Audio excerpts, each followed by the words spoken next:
Hello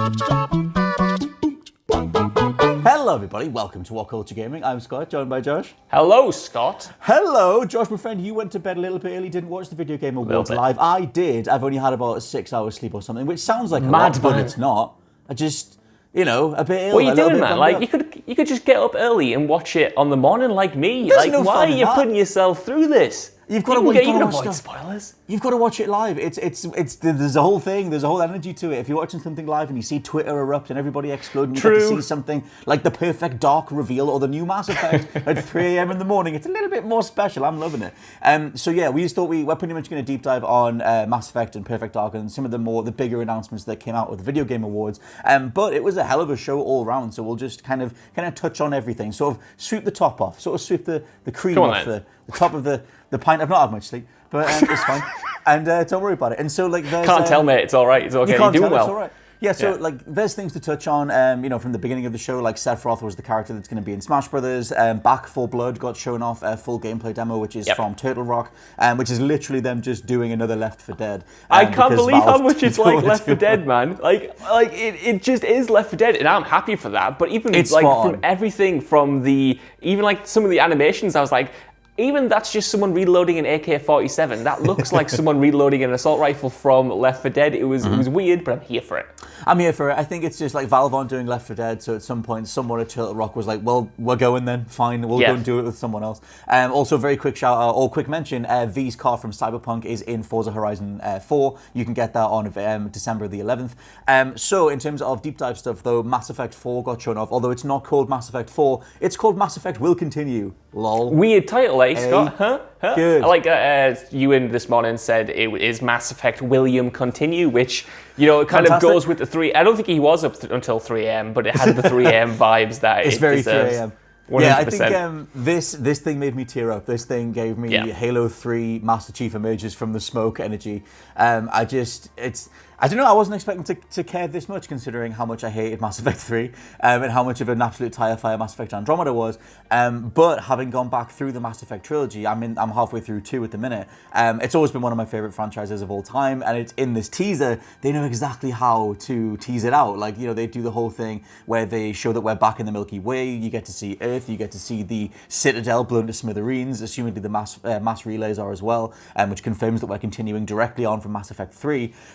You get to see the new ship, which is called the Mud Skipper, according to the key art. Some people data mine some of the artwork that's already out there to show that the ship's called the Mud Skipper. And then we get to see the N7, a piece of N7 armor. And then it's revealed that it's actually Liara who's holding it. It could be another Asari, but I'm pretty sure it's Liara, being that she's one of the only characters that could live long enough to, this could be a massive jump into the future, hundreds of years, and she'd still be alive. Yeah. Seeing Liara, though, just made me tear up. I wasn't expecting that. But it was the combination of the lovely little piano stabs. The music sort of stops. You see Liara do a nice little smile, and then a few little piano stabs, and then Mass Effect. So there's a little bit more in terms of we get to see there's a Krogan, a Solarian. Some people are saying it's an Angaran in the middle. For the other race, could be human, could be Turian. What do you think of the whole reveal? Oh, dude, like you said, it was so lovely. It had that Halo 3 kind of vibe. Even though the Mass Effect franchise hasn't been in the best place for this entire generation, you can't undermine just how important, those first 3 games, were 1 and 2 especially, and how much love there is for that universe, those characters, and that iconography. So you get a trailer like this, which firmly puts you back in that universe. It brings up those old, like the shattered Citadel, the shattered mass relays, the bit of N7 armor, like you said, and bringing back Liara. It just hit every single note. Combine that with the luscious score behind it, and I was getting goosebumps, man. I'm so here for this. Just smashed everything there. I'm being so excited about it. I'm so here for it, and I didn't know if I wanted them to continue the story of Mass Effect 3 or continue in that world because of how divergent the endings can be, but after 7 years away from it or whatever, I'm ready to return. I'm ready to go back and revisit it and build upon what that established. I have no idea where it's going to go. I have no idea how Liara factors into it, but it was so cool to see it back, man. So Because I'm cool. trying to think, in Mass Effect 3, like, obviously, Mordin could die, you know, like, one of the ways that you could take that character when he goes to try and cure the genophage, you could shoot him in the back if you're a big old piece of S, and I think that he can die anyway, even when he goes to... Basically, I'm trying to think which crew members could survive. I think Liara, age-wise, is one of the only ones that could, but if they want to jump hundreds of years into the future and make it so that whichever ending you picked doesn't necessarily matter, you know, they can just... I assume that they'll have characters having conversations about what happened. Do you think they'll let us pick something at the beginning to say, like, oh, what state is the galaxy in? Maybe, I don't know, it potentially threatens to undermine... It sounds so hard. I mean, like, we were talking about when they announced that they were continuing Mass Effect, and there were rumors swirling that it was going to be a proper continuation. I mean, we were saying, like, how difficult would that be? It was difficult for them enough to factor in the decisions made across the original trilogy. So to take something as big as the ending of 3 and the 3 different kind of ways that could go with the synergy controller, destroyer, whatever, like, it almost feels like they would bite off too much. I'm sure they will factor in some decisions. I'm sure they'll let you kind of decide on what journey your Liara went through or whatever, but something as big as the world state, I don't know, maybe that would be just way too much to bite off. Maybe they need some kind of clean slate, even if they are continuing it to some extent, you know?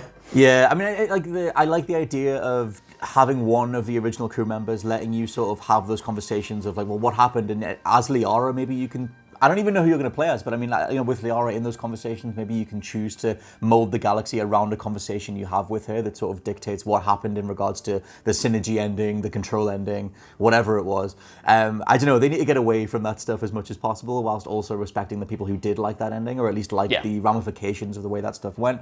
But yeah, super promising stuff. Obviously, it's really early in development because they don't even have a name for it. It's just, there's another Mass Effect coming, and it just says, we'll continue. So I don't know whether they're going to go down the numbered route or whatever. We'll keep an eye on it. There's obviously the big elephant in the room is that it's BioWare. Their track record has been god-awful for this entire generation. Casey Hudson has now left, who was the executive producer on the original trilogy. However, you know, he left saying that he thinks the franchise is in good hands, and it's not like there's not other veteran staff members on the new team, like Mark Walters, or I forget the names of the other coders and stuff that have stuck around. So maybe there's potential. Maybe it can be done. I can't believe how much hope I have for it, Scott Taylor. I didn't expect to see a trailer at the Game Awards because we just got that tease, you know, last month or whatever. I didn't expect them to have something, but it seems like with this and Dragon Age 4, even though there is a lot of things going on behind the scenes, it's almost like they've announced these two games to be like, look, we're doing the stuff that you want. You know, we're going to do it well, live, and hopefully. Guys. And hopefully that does turn into some really good games, because I thought the Dragon Age 4 trailer as well was also really promising, at least for me. I'm gonna fly through some other stuff. We'll get to Dragon Age in a little bit. One of the other massive things was Perfect Dark coming back. Yes. Which was revealed in the coolest way. It was almost like, because they showed off that the development team called The Initiative, which we're always working on another Xbox exclusive game, put together from veteran devs from various different studios under the Xbox brand. And then they sort of showed something that I thought looked a lot like Horizon. It was sort of like, I think the location was like Marrakesh or something, but it zoomed in from outer space or whatever, went down to this place, and it was kind of this like pseudo-futuristic space age type world. And then when they eventually get to like target locked or agent found or whatever, you hear the voiceover say that it's Joanna Dark, and I freaked out at that point because I was like, oh my god, like of course that's what it is. Of course that's what you were working on. And so yeah, Perfect Dark is coming back. I don't know how the hell they make that game feel like Perfect Dark in a completely different climate. Like, you know, that original game is obviously the most iconic version, or the iconic one. Not that many people care about Perfect Dark Zero, but that late 90s feel of first-person shooting is so specific to GoldenEye and Perfect Dark because it came from Rare. What's your thoughts on the old PD? Well, Perfect Dark is a weird one for me, Scott, because it's a little bit, it's slightly before my time. Like, for me, the first Perfect Dark game I played was Perfect Dark Zero on the Xbox 360, but even then, I popped seeing this because the concept looks so cool. The idea of, you know, jumping into the future, having this world that's been destroyed and then kind of like partially rebuilt, or at least supported by these corporations, like it mentions in the trailer. You know, seeing Joanna Dark again at the very end, you know, those kind of cool first-person action sequences. It didn't show you too much about how the game will play or anything like that. And I am kind of wary about how you can, adapt Perfect Dark in 2020, like you said. And I'm also wary about this being touted as, this quadruple A experience or whatever. But I mean, as a trailer, as an introduction to this project, it ticked all the boxes for me and made me excited about something that I might not have been otherwise, Speaking of ticking boxes or making us excited, oh my god, Glenn Schofield is the dude that they brought on to introduce this, who Jeff Keighley mentioned as being like an ex-Call of Duty developer, or maybe I heard that wrong or something, but Glenn Schofield is the creator of Dead Space, and his new game is called the Callisto Protocol, which just looks like a mix. I got proper The Suffering vibes on PS2, and it's like there's gonna be a fraction of people who played The Suffering, but The Suffering was like this demon-infested prison, and you played as this dude called Torque, and Torque spelled Torque, and you were just, this whole idea of this infected prison, you're trying to survive, but you're also a con, and you're trying to get out and everything. The Callisto Protocol was like this weird space prison, and then there was like a dude in his cell that mutated into like the Thing, and he killed the dude that you were following at the beginning of the teaser. It just looked pretty good. It really did. Good. I mean, they were billing it as the scariest game ever made or whatever. They want to make the scariest thing that you've ever played. And after that trailer, Scott, I absolutely buy it, because that thing genuinely looked, like you said, like a mix between The Suffering and the Thing. It had that kind of grotesque alien body horror, while also having this really interesting premise about, playing as like these prisoners or whatever. And I want to find out more. I want to see what it, looks like to actually play. But there was way more surprising things here than I ever expected there to be, if that makes sense. Like, there was no Elden Ring or any of Silent Hill or anything, but the stuff that they did show off was really interesting. All of the new IPs that they showed off were really interesting, and this was a genuine highlight for me, not just because of the pedigree that it has going into it, but because of the concept and how it actually looks in this first trailer. Yeah. Well, like tons of new IP. I mean, I think like obviously Jeff Keighley knows to balance that stuff properly. Like, it's not all gonna be big expected sequels and things like that. Like, you can tick those boxes. It's great to see Mass Effect back. It's great to see Dragon Age. But I love the amount of screen time he gave to just new IPs, like new indie titles and new things that are coming as well.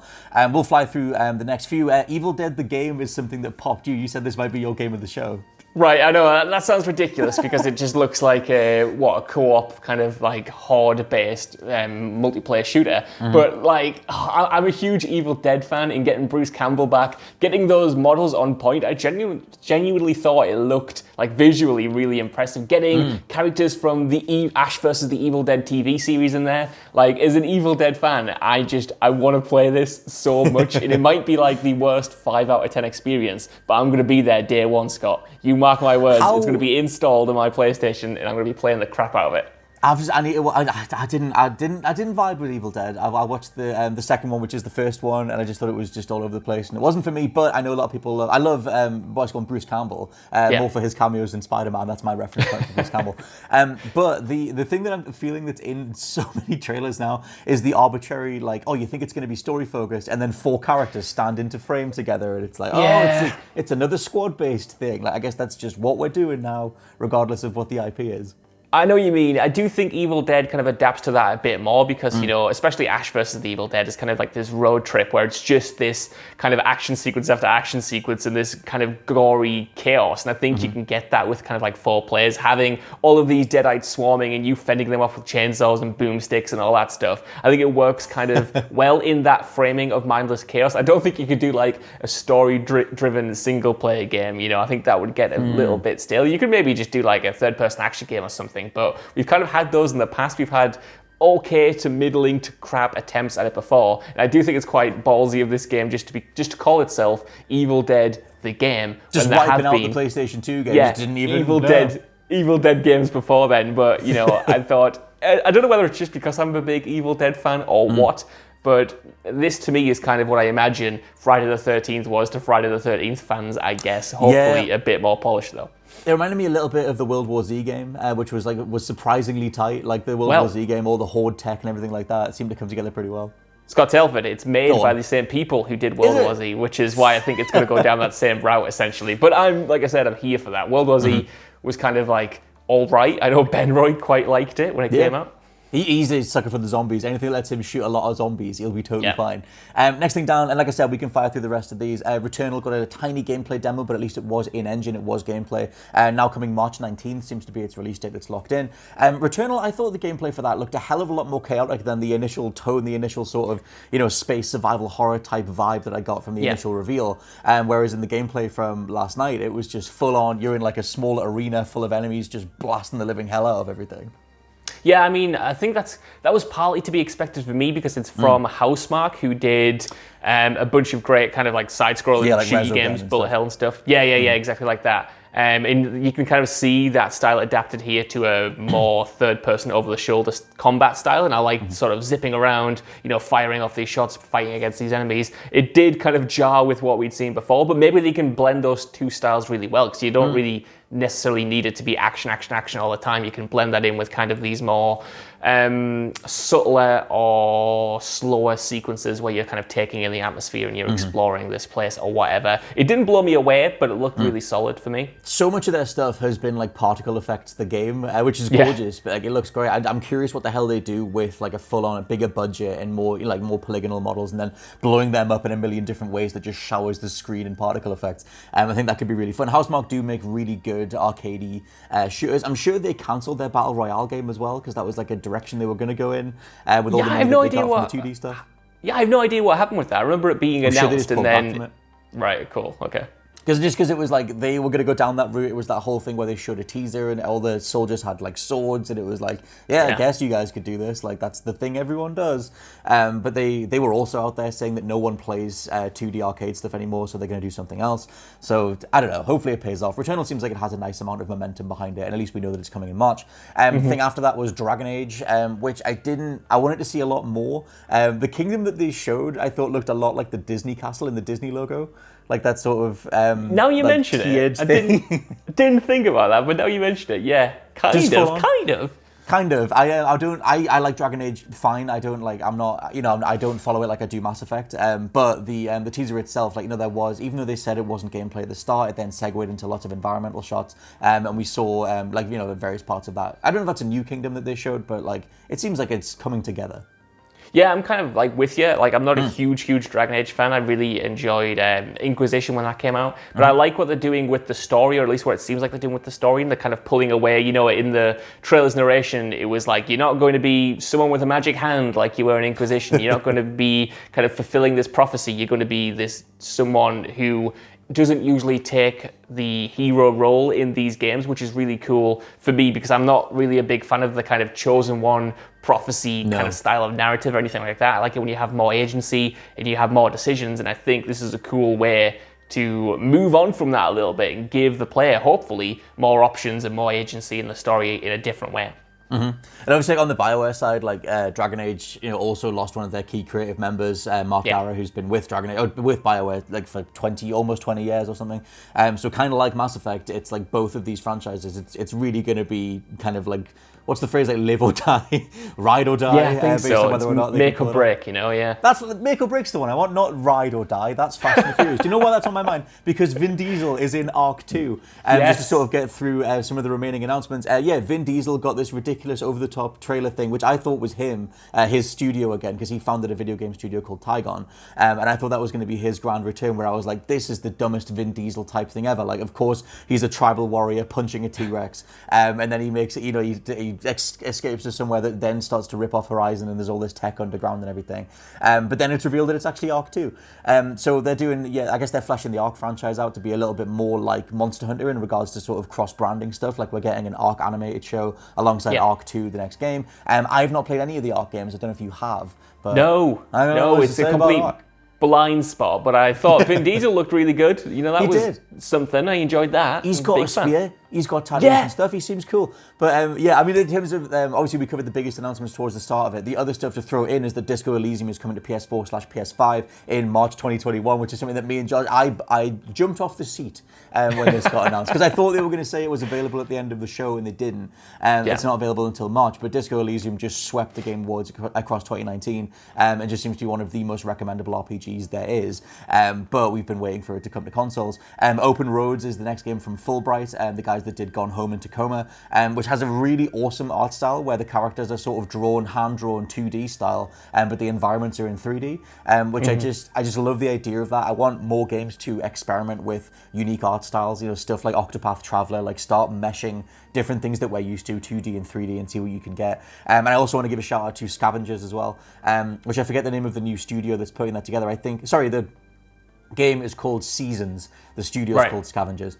That thing looks incredible, which is it's very much a teaser, but it's kind of this like gorgeous cel-shaded looking game where you're playing as literally like a traveler going between different parts of the world, just taking in different aspects of culture and wildlife and appreciating everything as much as you can. That thing looks stunning.